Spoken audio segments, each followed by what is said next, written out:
What is up, guys? Brittany here with Britt's Hobby Shop, and today we're going to be discussing the 1957 wheat cent. So let's get into the video. Okay, guys, so for the 1957 wheat cent, there were over 282 million of these wheat cents minted at the Philadelphia Mint in 1957. And per the mint's traditions, coins struck in Philadelphia before the 1980s do not bear a mint mark, so you will not see one on their 1957 Lincoln cent. And so when it comes to the wheat pennies with high mintages, this means the coin is most likely common in all grades, including full red gems. This coin is 95% copper and also weighs 3.11 grams.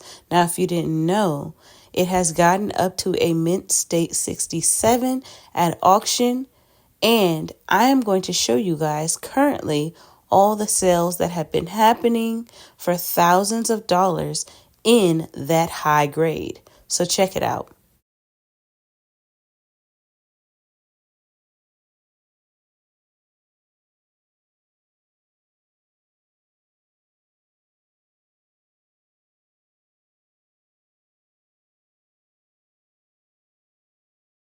Yep, that's right, guys. Over $20,000 for a 1957 wheat cent.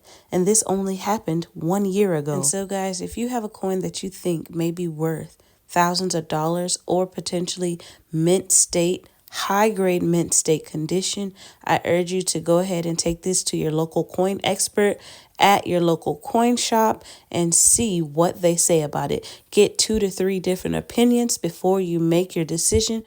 Do not take these to a pawn shop because they will not give you what they are worth, and do not spend these, guys. Hold on to these coins, and yeah, you never know what gem you could have on your hands. I hope you guys enjoyed this video. Don't forget to like, comment, and subscribe, and I'll see you next time. Happy hunting and peace.